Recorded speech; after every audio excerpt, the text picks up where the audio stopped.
Svätý Jozef Kupertínsky, známy medzi nami františkánmi ako extrémne jednoduchý brat, ledva doštudoval teológiu, preto sa mnohí študenti k nemu modlia, aby im pomáhal pri štúdiách.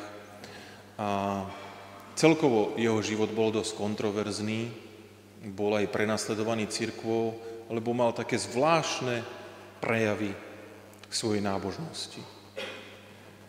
Bol to taký lietajúci vtáčik. Stačilo, aby kostolník v sakristii spomenul Pannu Máriu a Jozef sa zniesol až po plafónu. A nevedel to ovplyvniť. My sa smejeme, pre neho to bolo ale veľké utrpenie. A tak bol to taký v určitom zmysle šašo. Ale keď čítate jeho listy alebo jeho spisy, ktoré napísal, tak sú síce veľmi jednoduché, ale veľmi krásne vyjadrujú pravdy, ktoré Jozef žil.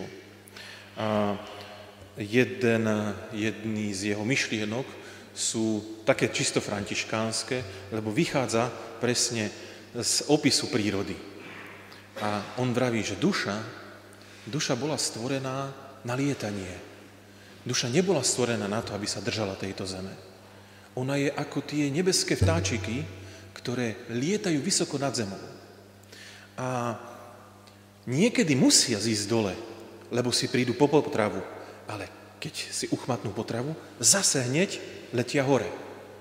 A hovorí, všimnite si, ako si dávajú vtáčiky pozor, aby nezosadli napríklad do blata. Lebo v momente, kedy by sa zemou ušpinili, nemohli by zlietnúť.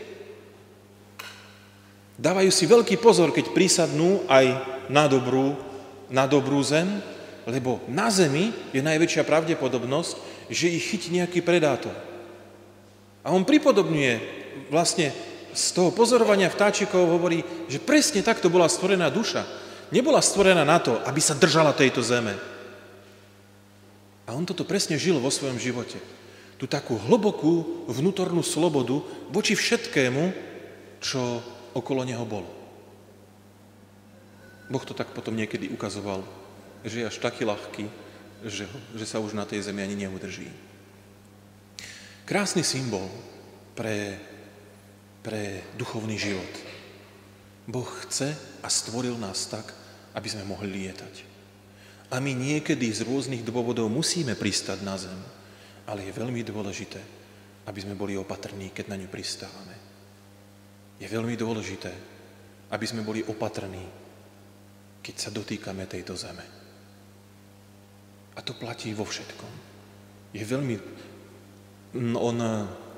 Jozef v podstate veľmi jednoduchým spôsobom cez toto podobenstvo vyjadruje to, že máme byť opatrní, ako používame tento svet. Lebo tento svet niekedy môže byť blatom, ktoré keď sa nám dostane do peria, už potom nie sme schopní zlietnúť. A my nie sme stvorení na to, aby sme sa kúpali v blate. My sme stvorení na to, aby sme lietali. Preto aj v úvodnej modlitbe do svätej omše bolo, aby aj nám dal Boh takú milosť byť slobodný od svetských vecí, aby sme mohli tak poznášať svojho ducha k Bohu, ako sa to dialo v živote Jozefa. Bol extrémne jednoduchý, bol extrémne taký nedôležitý, ale lietal vysoko. A čo je lepšie? Byť orlom na zemi, alebo byť vrabcom hore? Hej? Lebo my mnohokrát v tom našom vzťahu voči svetu uprednostňujeme byť tým orlom na zemi. Mať, vlastniť, mať dosah, mať vplyv, môcť hýbať vecami. Hej? Ale Jozef si uvedomuje jednu vec. Ale človek nebol pre toto stvorený.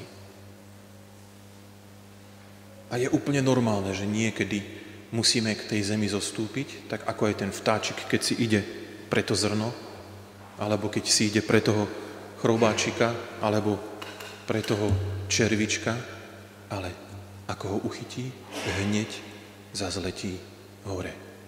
Pekné podobenstvo na to, ako vyjadriť našu slobodu od sveta. Pamätajme na to aj my, že nie sme stvorení na to, aby sme boli prilepení tu, na túto zem. Ale naša duša bola stvorená na to, aby išla hore k Bohu. Amen.